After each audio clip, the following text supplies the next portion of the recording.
Mas Ijang, Neng Tia. Ya Mas, sehat? gimana? Alhamdulillah, Sehat, alhamdulillah. Nah, sekarang untuk episode kali ini kita agak sedikit bergeser untuk membahas bukan yang diskursus lingkup nasional yang sedang panas, Cang. Kemarin kita bahas DSI, bahas rupiah yang anjlok, bahas situasi geopolitik tentang perang di Timur Tengah sana. Kita coba deh kembali bahas satu hal yang cukup esensial menurut gua. Pancasila. Pancasila yang baru aja ini belum lama diperingati ya Mas ya? 1 Juni. Nah, sebelum 1 Juni ini sebetulnya, sebelum tahun 2016 nih ya, gua tidak pernah seingat gue ya, tidak pernah memperingati Hari Pancasila itu kecuali satu momen. 1 Oktober. Oh, kesaktian Pancasila. Betul. Nah, tiba-tiba 2016, 1 Juni ada peringatan baru soal Pancasila, yaitu tentang Hari Lahir. Pertanyaannya, kenapa 1 Juni? Itu dia. Yuk kita bahas. Yang juga jadi pertanyaan dan pasti ini juga menjadi pertanyaan sahabat Ngutik dan juga pemirsa Sinpo TV. Tapi sebelum itu saya mau sapa terlebih dahulu ya Mas, sahabat Ngutik dan juga pemirsa Sinpo TV. Assalamualaikum warahmatullahi wabarakatuh. Halo sahabat Ngutik dan juga pemirsa Sinpo TV, salam sehat, salam bahagia, salam ngutik. Kembali ayo kita ngulik politik.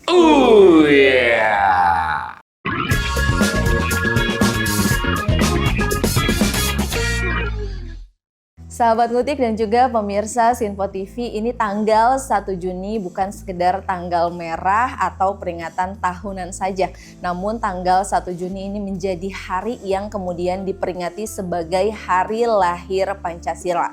Tentu saja di setiap tanggal 1 Juni ini harapannya seperti itu, ini dapat mengingatkan kita pada fondasi atau dasar negara yang menyatukan Indonesia yang begitu beragam. Namun kemudian pertanyaannya, apakah saat ini nilai-nilai Pancasila masih hidup dalam bernegara dan juga praktik kehidupan sehari-hari? Untuk membahas topik ini telah hadir juga dua teman diskusi saya, yaitu Mas Abdul Hakim dan juga Mas Tirdi Cagi. Mas Icang, Mas Al.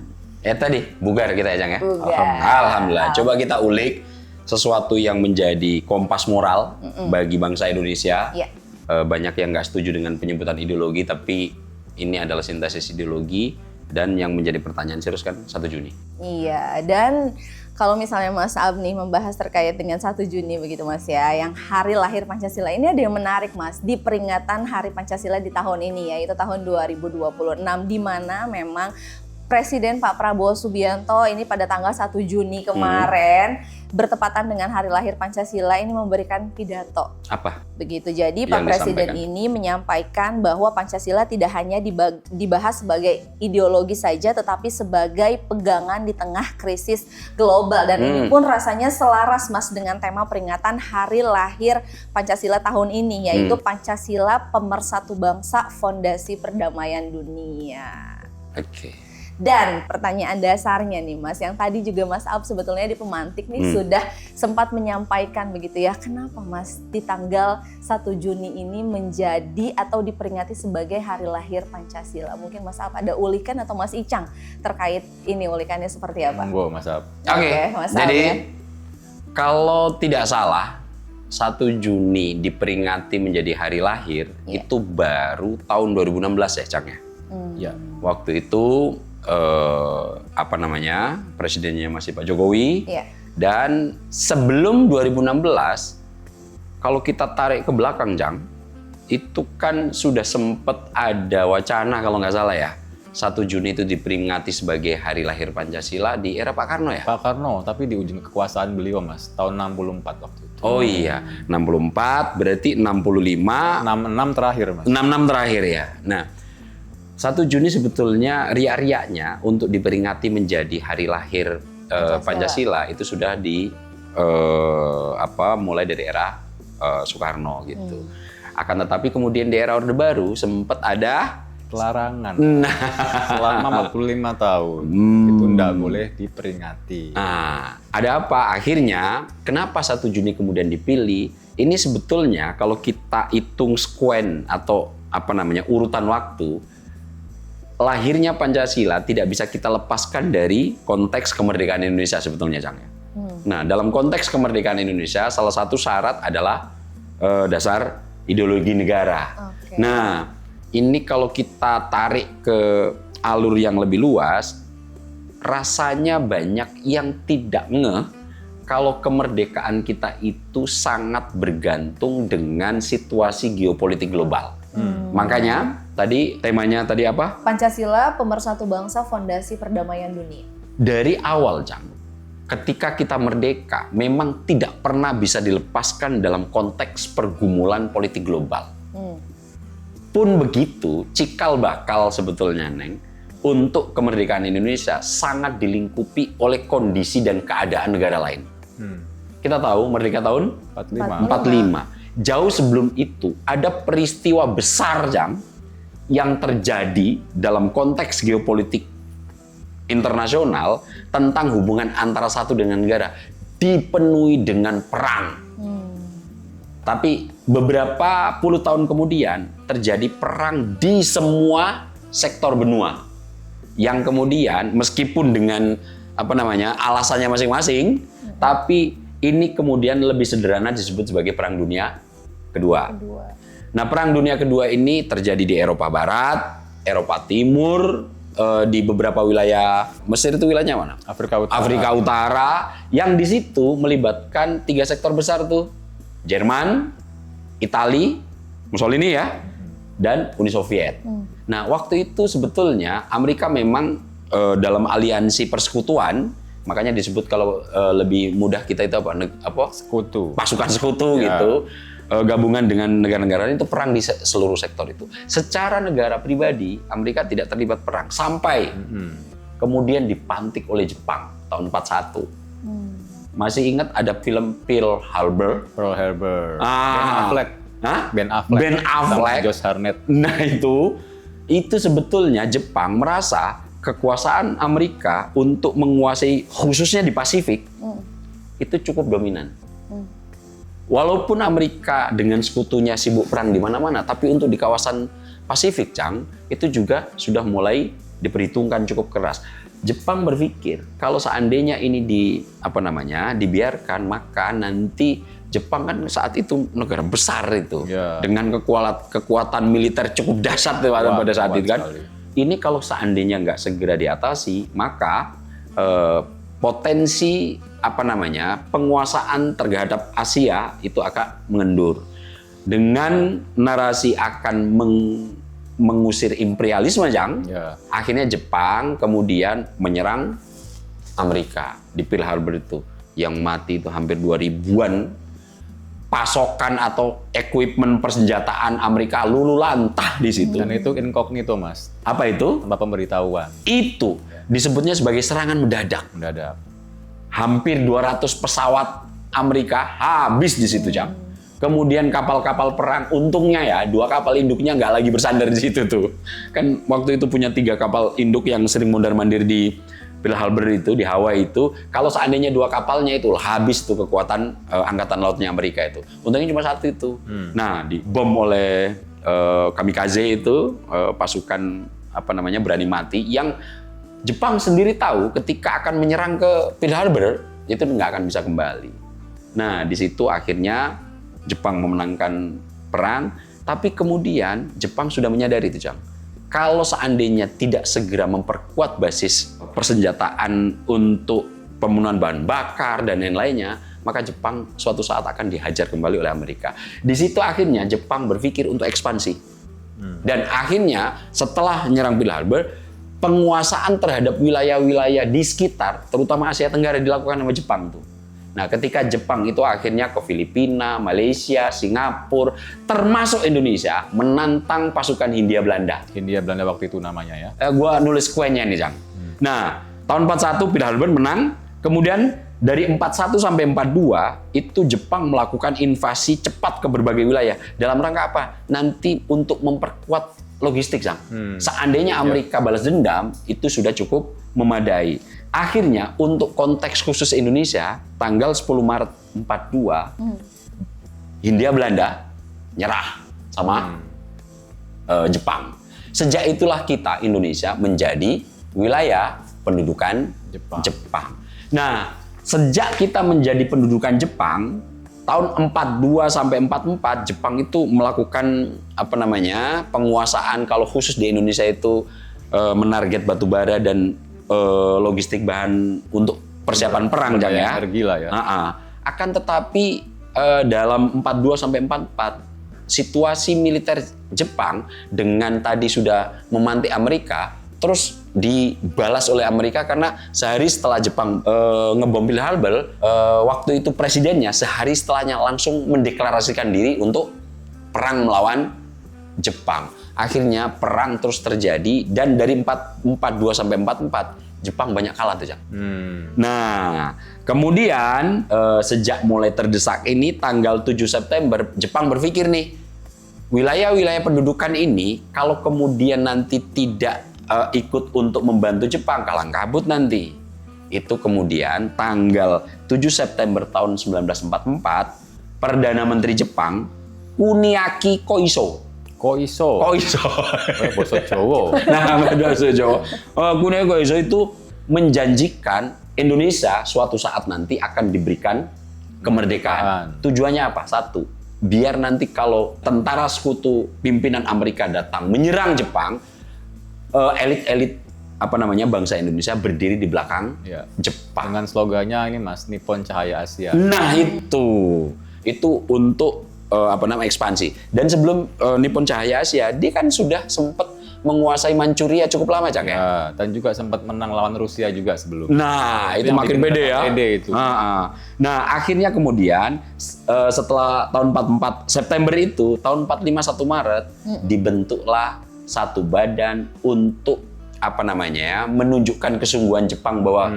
akan memberikan kemerdekaan, namanya BPUPKI, yang kalau dulu gua disuruh ngafalin pas di PSPB, Cang. PSPB. Ingat sejarah Perjuangan Bangsa itu Dokuritsu Junbi Kosakai gitu. Itu badan penyelidik upaya persiapan kemerdekaan Indonesia. Nah, BPUPKI ini setelah dibentuk tidak harus kemudian bergerak itu. Baru tanggal 29 April 45 BPUPKI dilantik, yang waktu itu ketuanya Pak Rajiman Widyodiningrat. Itu pembentukannya di tahun 45. Di 29 Mei setelah dibentuk 29 April 45, sebulan kemudian baru sidang pertama kali, Jang. Oke. Nah, sidang pertama kali ini beberapa founding father, terutama 3 orang, Jang, mengeluarkan ide pertanyaan tentang dasar negara kita apa nanti. Nah, ada 3 sosok yang kemudian menelurkan ide itu. Satu, Pak Muhammad Yamin.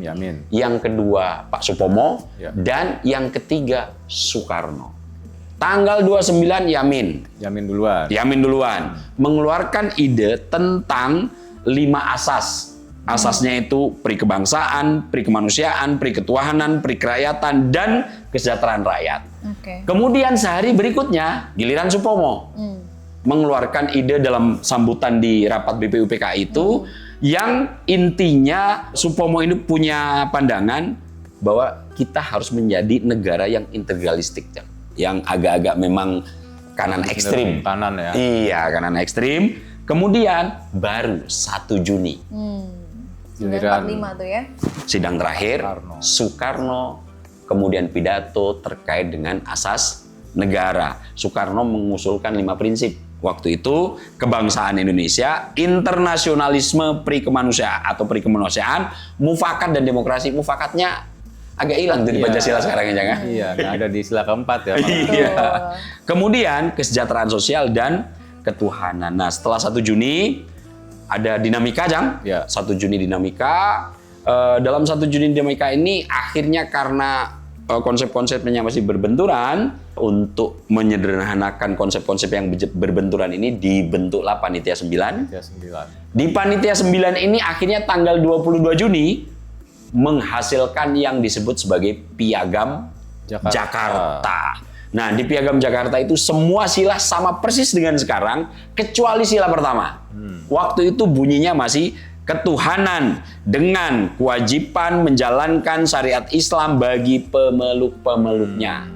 Tuh, akhirnya kemudian sidang BPU kedua berlangsung, ini melakukan perdebatan cukup serius, dan kemudian di ujungnya ini kemudian konteks global sangat mewarnai nih, Jang. Konteks global yang awalnya kita fokus ke BPUPKI, Ya. tiba-tiba di 6 Agustus, Jepang dibom atom sama Oh, yang Hiroshima duluan. iya. Itu hampir ratusan ribu meninggal tuh. 100.000 lebih ya. 100.000 lebih. Bom pertama di Hiroshima ledakkan oleh Amerika setelah proses Manhattan Project itu, Jang. Ya. Bom atom. Nah, sejak itu apakah kemudian menyerah Jepang? Belum. Dia masih akan ingin melanjutkan perjuangan, dan akhirnya karena sudah dibom, Jepang ingin mempercepat untuk pemberian kemerdekaan terhadap Indonesia, Jang. Oke. 7 Agustus BPUPKI yang awalnya penyelidik sudah langsung disebut PPKI. Oke. Ini adalah sudah panitia persiapan kemerdekaan. Sehari setelah bom atom Hiroshima berarti. Pertama, tanggal 6-nya dibom, tanggal 7-nya sepertinya harus segera untuk mendapatkan dukungan. Nah, setelah untuk mendapatkan dukungan ini tetap dilakukan oleh Jepang. Iya. Nah, tanggal 8 Agustus juga Jepang, Jang, Uni Soviet mendeklarasikan perang tuh sama Jepang. Tiba-tiba tanggal 9 Agustus satu kawasan yang lain di Jepang dibom juga sama Nagasaki. Dan 15 Agustus Kaisar Hirohito menyatakan nyerah. Di sini tanggal 15 didengar sama pemuda-pemuda Indonesia.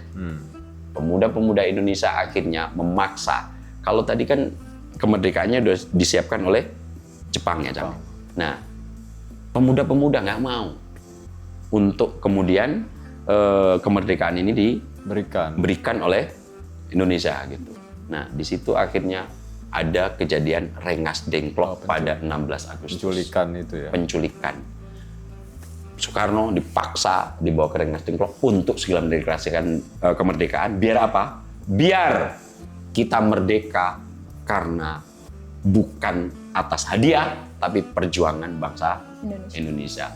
Nah, akhirnya 17 Agustus proklamasi, 18 Agustus PPKI mensahkan Pancasila, tapi sudah hasil kompromi. Piagam Jakarta sila pertama diganti ketuhanan yang Maha Esa. Dan akhirnya pidato Soekarno 1 Juni itulah tahun 2016 ditetapkan oleh Presiden Jokowi menjadi Hari Lahir Pancasila. Kayak begitu panjang sekali nih Mas ya, ternyata Iya, emang agak sejarah. panjang kami.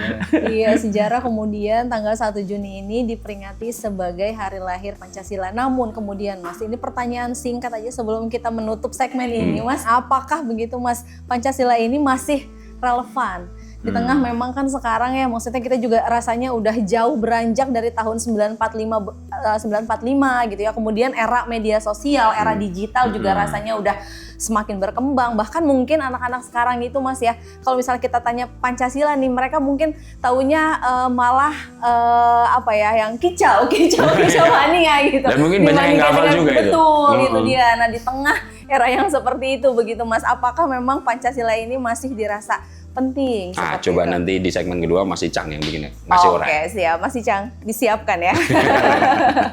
Sahabat Ngutik dan juga pemirsa Sinpo TV, jangan kemana-mana karena sesaat lagi kami akan kembali setelah jeda ya. Pastikan tetap di Ngutik, Ngulik Politik.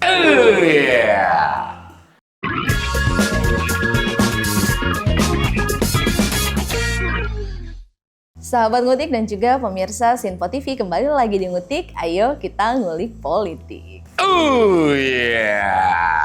Baik sahabat Ngutik dan juga pemirsa Sinpo TV, masih bersama dengan Mas Aap dan juga Mas Icang di studio Ngutik, dan kita akan melanjutkan kembali ini pembahasan terkait dengan Pancasila, di mana pada tanggal 1 Juni kemarin ini telah diperingati sebagai Hari Lahir Pancasila. Kemudian yang ingin saya pertanyakan Mas Aap dan juga Mas Icang, kita akan membahas terkait dengan Pancasila yang pertanyaannya adalah mengapa Indonesia kemudian membutuhkan dasar negara nih, yang memang Indonesia itu dasar negaranya adalah Pancasila, dan mengapa Pancasila ini menjadi pilihan. Oke. Silakan Tapi Mas Icang. sebelum menjawab pertanyaan itu, gue mau ini Mas nambahin sedikit potongan sejarah yang terpotong Oh iya, 1 Juni. tahun 64 itu. Oh, oke. Ya, Gimana tuh? Kenapa dari 45 itu loncat ke 64 baru diperingati secara resmi?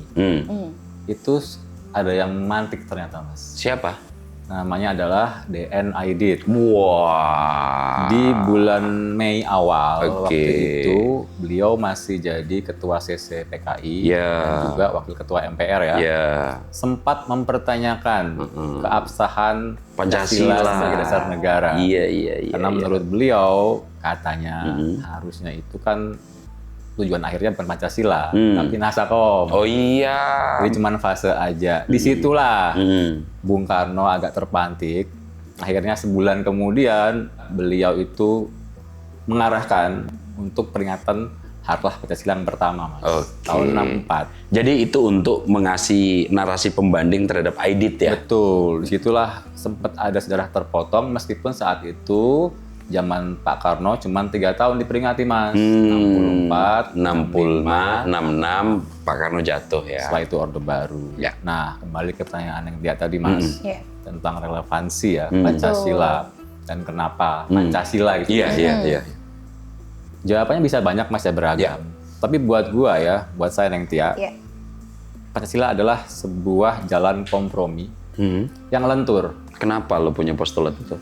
Di saat dan jelang kemerdekaan, Mas, itu kan banyak kelompok, Mas, ya. Oh iya. Mewakili para founding fathers kita. Nggak cuma 1-2 loh. Ada kelompok agamawan, Ya. ya kan, terutama Islam, Mas, ya. Ya. Dan agama lain juga Ya. pasti ada. Mayoritas tapi Mayoritas Islam. lah Islam. Yang kedua itu ada kaum nasionalis, Ya. ya kan. Dan saat itu lagi menggebu-gebunya tuh. Oh iya, sangat. Yang ketiga itu ada komunis juga. Ya, itu juga menggebu-gebunya karena sedang berhadapan-hadapan Barat dan Timur. Langsung. Iya. Sosialis juga ada. Ya. Kiri yang versi lebih ringan lah. Ya. Ada juga kaum liberal, Mas. Nah, itu. Plus juga para campuran-campurannya. Iya. Ini kan sempat tadi disinggung kan, Piagam Jakarta itu adalah tarik-tarikan Ya. antara kaum yang agama dengan nasionalis. Betul. Dan itu perdebatan di Panitia 9 keras sekali. Keras sekali, itu kan ada 9 orang, ya porsinya kan sengaja dibuat ganjil, Mas. Iya.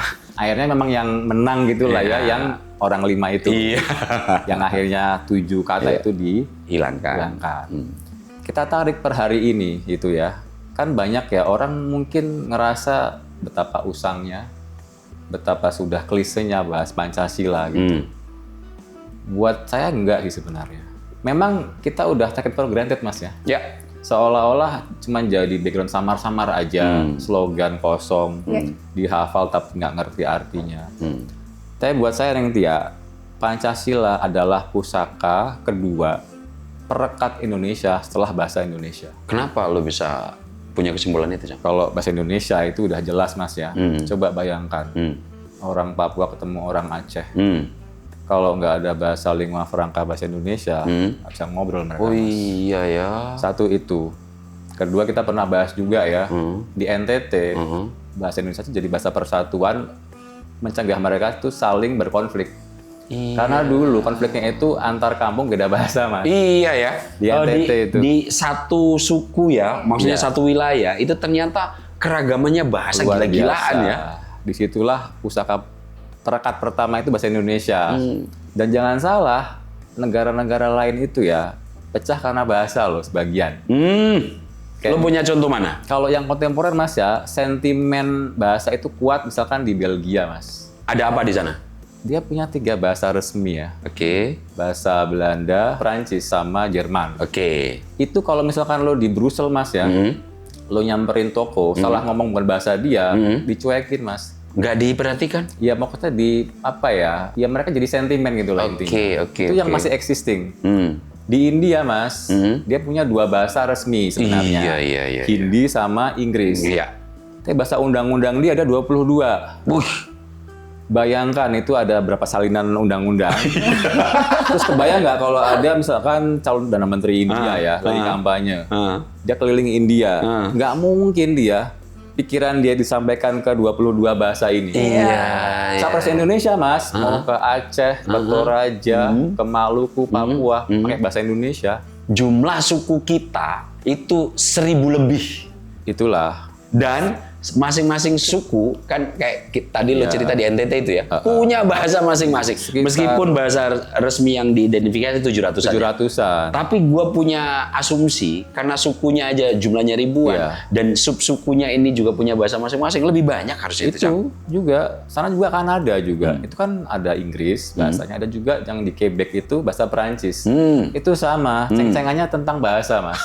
Kayak gimana tuh? Dan intinya sih kalau misalkan bahasa Perancis itu kan sama bahasa Inggris, mereka itu saling ngenyek gitu loh, Mas. Iya. Daerah ini mana, yang Perancis ini Inggris. Nah di kita itu nggak kejadian.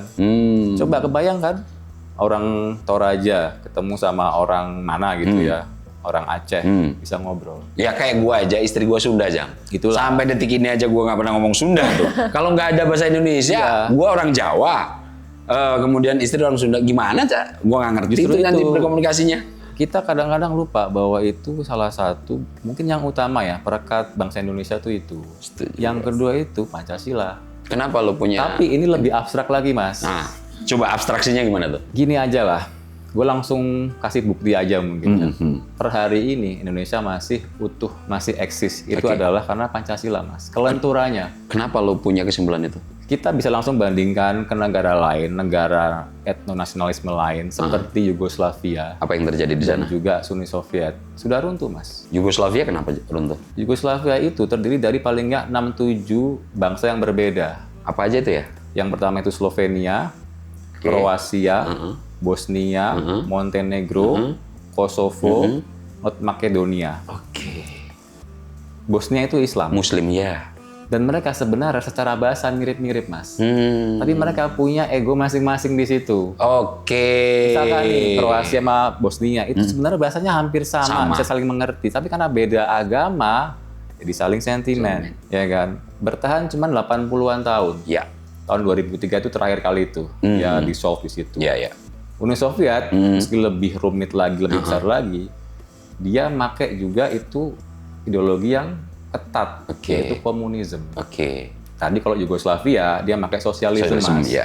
Itu disebutnya Titoism, Ya. Terus Tito. Oke. Itu kalau nggak salah self-managed socialism itu. Iya. Akhirnya runtuh. Dan kita kan mirip ya sebenarnya. Kalau Uni Soviet waktu itu kan usianya berapa lama ya? 70-an tahun. 70-an Mas. tahun ya? Ya, 91 kan dia bubar tuh. Bubar ya. Itu kan juga negara bangsa yang sangat beragam, namun pakai ideologi yang cukup tajam. Oh. Padahal kan sebagian bangsa itu kan dianeksasi, Mas. Iya. Mungkin dari awal mereka nggak sepakat dengan ideologi itu. Oke. Sedangkan Indonesia, alhamdulillahnya, dari awal udah berdebat memang.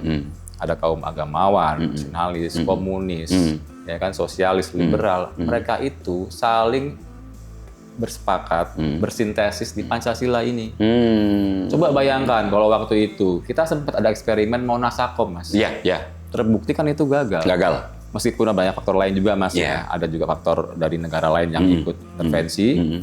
Tapi gue bayangkan, seandainya kita itu memilih besar negara yang tidak selentur Pancasila, Mas, bisa jadi itu kita akan gesekannya tajam sekali, Mas. Oke. Disitulah gue bisa bilang bahwa per hari ini salah satu faktor kenapa Indonesia tetap eksis, meskipun sempat juga ya kita kehilangan Timur gitu. Iya. Dan Timur-Timur juga Tapi barusan. beda juga. histori juga. Kan? Iya. Dia dulu Portugis ya. Tapi dia baru-baru untuk gabung ke Indonesia aja. Betul. Tapi di sinilah letak juga kontroversinya mungkin. Ada yang bilang, Mas, Pancasila itu bukan ideologi kan. Kadang-kadang gue agak sepakat di situ. Dia lebih ke apa, Mas ya? Pagar moral mungkin, Mas. Iya. Kompas Untuk ya. Kompas moral, pagar moral untuk mewadahi ideologi kelompok-kelompok yang ada di Indonesia. Iya. Misalkan sila pertama, jawaban bagi kaum agamawan, Religius ya. religius. Sila kedua, jawaban bagi kaum Humanisme. humanis liberal, kemanusiaan kan. Sila ketiga, jawaban bagi kaum Nasionalis. Persatuan Indonesia. Betul. Kita lompat ke sila kelima nih, keadilan sosial untuk kaum sosialis. Nah, sila keempat? Keempat ini gua anggap sebagai, Mas, tawaran aturan mainnya. Oke. Kan dia kan kerakyatan, Mas. Oke. Itu kan demokrasi ala Indonesia. Itulah di situ aturan mainnya seperti itu. Mungkin kalau secara bahasa orang agak bingung ya, apa itu kerakyatan? Mungkin kalau lebih gampangnya kedaulatan rakyat, Mas ya. Oke. itu dipimpin oleh hikmat kebijaksanaan dalam permusyawaratan perwakilan. Itulah aturan mainnya. Jadi kalau boleh tadi gua simpulkan, Pancasila adalah sintesis, kompromi, jalan tengah yang lentur untuk mewadahi kecenderungan kelompok-kelompok yang memang memiliki ideologi yang berbeda. Disitulah fungsi Pancasila menurutku. Iya sih, kalau misalnya dengerin keterangan Mas Icang, diversitas kita itu nggak ada bandingnya di negara dunia kayaknya, Cang. Iya, nggak cuman alamnya ya, tapi juga manusianya. Manusianya gitu ya. Dengan jumlah yang begitu banyak, kemarin kita udah singgung, jumlah penduduk terbesar di dunia adalah kita nomor 4, dengan jumlah suku 1000 lebih, dengan jumlah bahasa yang cukup luar biasa. Memang berkah juga itu bahasa Indonesia, emang betul. Iya, kebayang nggak Mas kalau dengan diversitas seperti itu kita diikat ideologi yang terlalu ketat, Mas. Seperti Uni Soviet dan Yugoslavia dong. Ketika Tito itu kan akhirnya nggak ada, kan akhirnya nggak punya pegangan gitu loh. Iya. Kita kan jadinya kan untungnya ya, kita punya sistem abstrak itu. Jadi nggak mengandalkan Soekarno doang kan ya. Iya, Soekarno nggak ada pun masih jalan. Legasinya tetap jalan ke arah. Jadi lagi-lagi sih kalau misalkan ditanya soal relevansi, sebenarnya masih relevan, namun kita yang mungkin nggak ngeh ya. Itu kenapa lo mengambil kesimpulan Indonesia masih eksis sampai 81 tahun sekarang ini, salah satu variabelnya ada pandangan sintesis sejak negara ini berdiri, begitu? Persis. Selain tadi bahasa Indonesia, perekat utamanya, bahasa kan nggak cuma alat komunikasi, Mas ya. Tapi alat berpikir juga gitu. Yang kedua itu Pancasila, meskipun kita tahu lah, Pancasila disusun itu kan 45 ya, berarti 17 tahun setelah Sumpah Pemuda. Betul. Bahasa yang sangat mudah. Banyak loh itu kalau orang filolog atau linguis, Mas, yang mengkaji teks gitu ya, menganggap ini sangat ambigu, Mas. Kenapa? Ya misalkan ya, sila pertama gitu ya, ketuhanan yang Maha Esa. Itu kan dari kata Tuhan, kenapa dikasih ke an lagi gitu loh. Semacam itulah, ya kan? Iya. Lalu ada lagi permusyawaratan misalkan, Mas, itu kan baru masuk KBBI baru-baru aja kan. Iya. Tapi itu kan bisa kita maklumi, Mas ya. Yang lebih penting adalah kita ambil mungkin ruhnya ya di situ ya. Jadi kalau boleh kita bahas sedikit nih ya. Sila pertama itu mewadahi kaum religi ya, agamawan. Itu kan nggak ada kata harus percaya. Iya. Ketuhanan itu kan keilahian yang Maha Esa. Esa itu dari kata Sanskrit, unik artinya. Jadi intinya itu adalah monoteism. Tapi Soekarno ketika di pidato 1 Juni itu mengatakan bukan berarti bahwa orang nggak percaya agama itu nggak punya tempat. Namun semua bangsa Indonesia apapun kepercayaannya mengakui bahwa karakteristik bangsa Indonesia adalah percaya dengan Tuhan. Ini ada nih, Jang. Iya. Nah, ini salah satu isi pidato Soekarno yang 7 bahan pokok indoktrinasi. Nah, ini di dalam sini di pidato Pak Ono. Ini buku paling mahal yang pernah gue beli karena ini buku diterbitkan tahun itu tahun 61, Jang. Oh, 61. Iya, ini asli tuh, Mas ya. Asli nih. Wah, ini sampai kayak gini-gini gua pertahankan nih. Harta karun itu. Harta karun. Gue beli hampir 1 juta nih, Jang. Oke. Dulu Tahun ketika masih ya. saya ada bukunya. Iya, Mas Alp dan juga Mas Icang begitu ya. Kalau misalnya kemudian saya menyimpulkan begitu terkait dengan Pancasila ini, artinya Pancasila ini berfungsi sebagai titik temu yang memungkinkan keberagaman itu tetap berada dalam satu negara. Iya, betul, diwadahi oleh Pancasila itu. Atau pagar moral atau kompas moral lah. Jadi sekat yang memberi arah. Di sini loh limit Indonesia di sini. Bangsa kita. Hanya karena kompromi itu banyak kritik yang kemudian mengarah Pancasila, bahasa kasar mereka itu seolah-olah punya jenis kelamin yang tidak jelas, Cak. Nah, coba nanti kita bahas. Nanti kita bahas seperti itu. Dan juga sahabat Ngutik, juga pemirsa Sinpo TV, jangan kemana-mana ya, karena sesaat lagi kami juga akan kembali dan akan tetap membahas mengenai Pancasila. Pastikan tetap di Ngutik, ngulik politik. Oh yeah.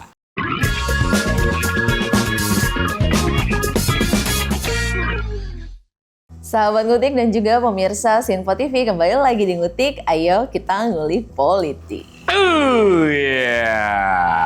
Baik sahabat Ngutik dan juga pemirsa Sinfo TV, tadi di Ngutik kita sempat terjeda nih terkait dengan penjelasan Mas Icang mengenai poin-poin dari Pancasila ya Mas ya. Itu menarik sekali. Tadi Mas Icang baru saja membahas poin Pancasila di sila yang pertama. Silahkan dilanjutkan lagi Mas Icang untuk sila-sila ya. Iya tadi sorry Jang, gua tadi tiba-tiba ketika lo memberikan keterangan tadi gua kepantik gitu Jang. Baru keinget. Baru keinget, gue punya buku ini dan ini memang pidato Soekarno dari verbatim ditulis di apa namanya di kalau dulu wartawan habis ngerekam kemudian ditulis ulang itu apa istilahnya? Transkrip. Ditranskrip, bukan jadi wartawan. Nah, Jadi di sini itu pas tepuk tangan ditulis tepuk tangan gembarkan gitu kan. Tapi memang Tolstoy dan lain-lainnya sebagai background filosofi dikutip semua itu sama Soekarno. Memang canggih Soekarno. Iya, sangat globalis dia. Ah, coba lanjutin yang tadi, Jak. Tadi baru sila pertama ya, Iya. yang mengakomodasi kaum agamawan. Sekarang sila kedua, itu kan untuk jawaban untuk kaum humanis liberal Mas ya. Kemanusiaan yang adil dan beradab. Ya, itu kan sempat juga. Jadi tadi itu Mas Neng Tia, gue itu mengutip sebenarnya dari Indonesianis, seorang Jerman Mas, namanya Bertolt Sauser, semoga gue benar mengucapnya ya.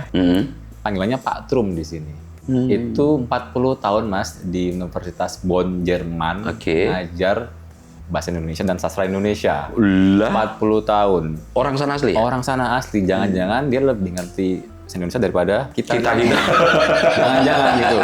Tapi yang menarik dia kan itu analisis teks, ya kan? Dan dia itu membahas itu. Yang kedua tadi itu dia sempat mempertanyakan kemanusiaan itu kenapa harus ditambahin belakangnya itu adil dan beradab. Karena untuk konteks Barat itu kan humanity Mas ya. Iya. Humanisme itu udah pasti adil dan beradab. Iya.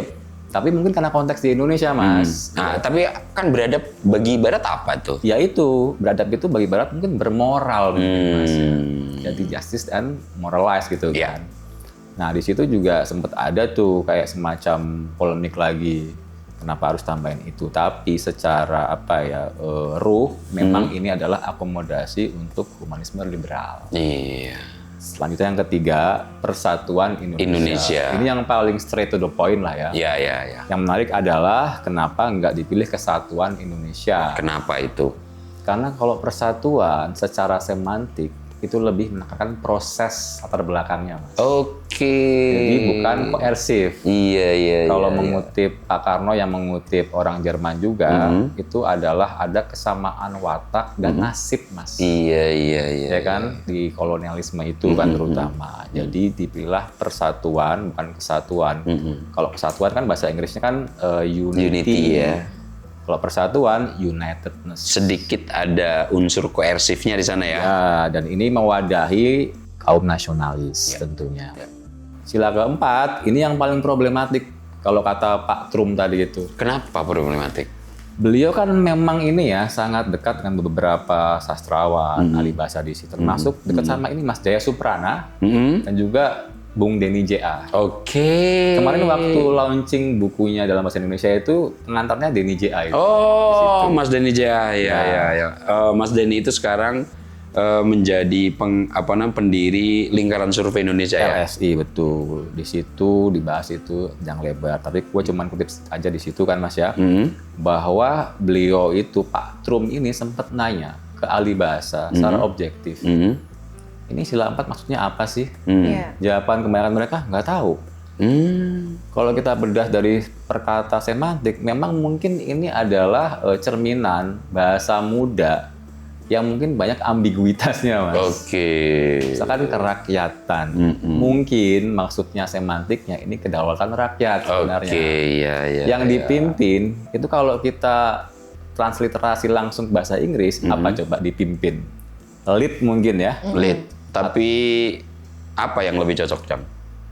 Guided. Guide ya. Dipandu sebenarnya lebih cocok, bukan dipimpin. Oke. Oleh hikmat kebijaksanaan. Kalau ini Mas Ab lebih paham nih, hikmat artinya apa Mas? Hikmah itu kan diserap dari bahasa Arab. Iya. Kan mayoritas bahasa yang ada di di Pancasila itu kan bahasa serapan ya, Neng. Karena tadi seperti kata Mas Icang, Ya. bahasa Indonesia itu adalah bahasa yang masih muda.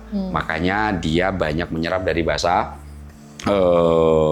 Arab, Inggris, Belanda, gitu kan. Dan dengan berbagai- Sanskrit. Ya. Karena memang kita adalah yang tadi, jangankan bahasa, ideologi juga kita mencoba mencari konsepsi-konsepsi dari pemikiran yang sudah ada. Termasuk hikmah itu di situ ada unsur. Kalau di literasi bahasa Arab, hikmah itu dulu ada satu era keemasan Muslim, era Abbasiyah, di mana di saat era itulah cendekiawan Muslim muncul, Ibnu Rus, Averroes, Ibnu Sina, Avicenna, Imam Al-Ghazali, itu adalah zaman Abbasiyah. Di situ mendirikan sebuah lembaga namanya Baitul Hikmah. Oh iya, Baitul Hikmah ya. Baitul Hikmah ini salah satu tugasnya adalah menerjemahkan pemikiran-pemikiran Yunani kuno, Aristoteles, Socrates, Plato, ke dalam bahasa Arab. Dan ketika dalam bahasa Arab ini sudah diterjemahkan, Abbasiyah runtuh, kemudian penerjemahan cendekiawan Muslim ini yang kemudian dibawa ke Eropa itu, Hikmah di situ lebih ke ilmu pengetahuan, lebih ke kepintaran. Tapi dalam arti yang lain, hikmah itu adalah muhasabah, istilahnya muhasabah ya? Refleksi, kontemplasi, Nah, dalam renungan mungkin ya. Iya, perenungan yang dipimpin hikmah, artinya dipimpin oleh pengetahuan dalam konteks Baitul Hikmah, dipimpin oleh hikmah, dipimpin oleh refleksi yang mendalam gitu. Nah, yang kayak begini-begini mungkin kalau kita tidak paham etimologinya, memang agak harus diurai dari akar dari bahasa yang diserap si Cang. Ya, hikmat kebijaksanaan kan dalam permusyawaratan. Nah itu. Itulah di situ yang menarik kan karena beliau sangat teliti ya. Waktu itu Mas, cek KBBI belum ada kata itu permusyawaratan. Oh iya, baru-baru aja. Musyawarah atau musyawarat. Baru sekarang ada kalau dicek sekarang. Nah, yang hilang satu kata yang paling penting Mas. Apa? Mufakat. Nah itu. Malah nggak ada kan. Padahal itu sebetulnya kalau dalam pidato 1 Juninya Soekarno, mufakat itu disebut loh, letter luck loh. Lah itu kan outputnya. Tapi di situ kan juga apa Mas ya, memberikan ruang tafsiran yang berbeda juga, bahkan liar. Jangan-jangan disengaja. Tapi kalau gua Cang, ya kan, melihat tadi sekuen yang sudah gua ceritakan, tuntutan untuk segera memiliki ideologi negara, ideologi dasar negara itu dilingkupi oleh konteks pergumulan geopolitik global, waktunya tidak memadai untuk mendeder secara detail. Kita urai nih misalnya, bandingkan dengan Malaysia, Singapura, yang memang kemerdekaannya dipandu. Akhirnya negara yang menduduki, yang disebut sebagai imperialisme era itu, menjadi induknya sampai sekarang, menjadi negara-negara Commonwealth kan. Karena dulu yang melakukan pendudukan adalah Inggris. Agak cukup berbeda dengan konteks kemerdekaan Indonesia. Di tahun berapa tuh? 42, Hindia Belanda yang sudah ratusan tahun, loh itu menduduki Indonesia, diambil alih oleh Jepang 42. Kemudian situasi geopolitik global, Perang Dunia Kedua, Cang, yang kemudian akhirnya untuk di Asia Pasifik, Jepang harus menerima bom atom di Hiroshima Nagasaki yang hanya berjeda 1-2 hari, gitu ya. Di saat ini, founding father kita cukup bagus memanfaatkan celah. Momentum yang sempit itu ya? Momentum yang sempit itu. Momentumnya sempit betul. Itu kenapa ada juga, Cang, dalam perumusan proklamasi itu. Sampai ada dan lain-lain itu karena itu asumsi gua ya. Itu apa dan lain-lain itu sebenarnya. Iya kan? Asumsi gua nih, Cang. Dan lain-lain karena belum sempat untuk memikirkan dan mengelaborasi secara jauh apa yang harus ditulis dan apa yang harus didraftkan. Yang penting curi start aja lah. Merdeka dulu. Nanti urusan lain-lain tuh belakangan. Belakangan gitu. Nah, mungkin juga walaupun ya dari Maret sudah dibentuk BPUPKI, tapi kan waktu itu mungkin momentum itu dipandang oleh founding father kita tidak cukup memadai, relatif cepat untuk segera dieksekusi gitu kemerdekaannya, tiba-tiba Hiroshima, Nagasaki mendapatkan momentum bom atom oleh Amerika dan akhirnya Kaisar Hirohito menyatakan menyerah. Ini anak-anak muda kita yang memang adrenalinnya udah semangatnya menggebu-gebu dan kita kita ambil itu semangatnya sebagai adrenalin semangat 45 itu karena waktu itu kenapa kita selalu menyebut semangat 45, Cang? Karena untuk merdeka itu anak muda ketika itu rela menculik dalam bahasa kita ya, bahkan sejarah itu menulisnya begitu, menculik Soekarno sebagai salah satu tokoh sentral dalam perjuangan Indonesia kerengas dengklok gitu, Cang. Ya.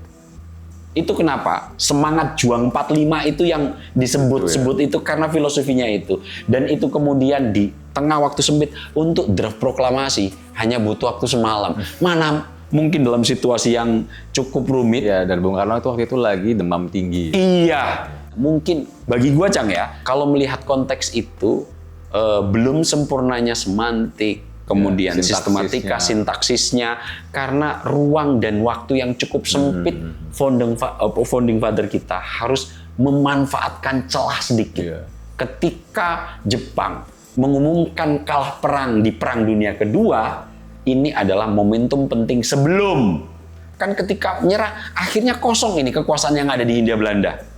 Sekutu belum datang, ini harus buru-buru diisi. Dan akhirnya dengan keterbatasan yang ada, dengan semangat anak-anak muda itu proklamasi, meskipun kemudian ada pengalihan kekuasaan dan lain-lain. Itu apa? Itu apa? Belum ada definisinya dan lain-lain. Nah, kalau asumsi pribadi gue, Cang, ini hanya asumsi pribadi gue dengan lihat sekian waktu itu, mungkin karena keterbatasan waktu yang coba dimanfaatkan momentumnya untuk merdeka, dan salah satunya merumuskan Pancasila pun meskipun sudah ada diskusi jauh sebelumnya, akhirnya ya begitu.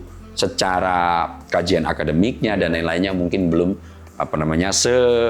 rigid Amerika gitu kan, yang bisa kan Declaration of Independence kan panjang banget kan, dengan bahasa yang ketat itu. Iya, kita nggak punya waktu untuk itu kan. Kita belum bahas sila kelima. Iya, betul sekali. Untungnya menurut Pak Trun ini yang paling nggak problematik. Apa itu? Yang sila kelima, Mas. Keadilan sosial bagi seluruh rakyat Indonesia. Yang paling nggak bermasalah secara semantik, namun beliau cuma mempertanyakan kenapa harus ada belakangnya itu bagi seluruh rakyat Indonesia. Padahal kan harusnya udah, ya pasti siapa lagi kalau Indonesia kan. Tapi lagi-lagi itu tuh untuk menegaskan mungkin sosialisme itu masih nggak pandang bulu siapapun, harus dapat keadilan yang merata. Nah, itu sih. Sekarang lagi coba dipraktikkan oleh Pak Prabowo Subianto tuh. Itu dia. Oke, Mas Ab dan juga Mas Icang. Aduh, ini keseruannya sayang sekali kita harus sudahi di sini, Mas, karena memang. Padahal sebetulnya gue mau bahas ini nih, buku gue nih. Ingatnya di tengah jalan. Atau mungkin nanti kalau misalnya ada kesempatan lagi lah ya, kita bisa bahas lagi begitu ya terkait dengan ini. Dan sayangnya memang di episode kali ini kita harus sudahi karena memang durasi juga sudah habis seperti itu. Nah, kalau misalnya sedikit ya buat closing, saya ingin menyampaikan bahwa ini Pancasila lahir bukan untuk sekedar dihafalkan saja, melainkan untuk dijalankan. Dan kini tantangan terbesar bangsa ini mungkin bukan menjaga Pancasila tetap tertulis di dalam konstitusi, tetapi memastikan nilai-nilainya benar-benar hadir dalam setiap kebijakan dan juga kehidupan sehari-hari. Dan deretan sila-silanya juga dapat dirasakan bagi seluruh rakyat Indonesia. Oke, terima kasih Mas Saab dan juga Mas Icang atas ulikannya di episode kali ini. Seru banget kita bahas Pancasila. Dan bagi sahabat Kutik juga pemirsa Sinpo TV ini, kalau misalnya mau lihat keseruan bagaimana tadi kita membahas terkait dengan Pancasila, kalau misalnya tadi ketinggalan di segmen-segmen yang sebelumnya, langsung aja ke sosial media kami, silahkan langsung menonton di sana di Skala Survei Indonesia SSI Official. Dan akhir kata kami pamit undur diri. Wassalamualaikum warahmatullahi wabarakatuh. Salam sehat, salam bahagia, salam ngutik. Kita sudah selesai ngulik politik.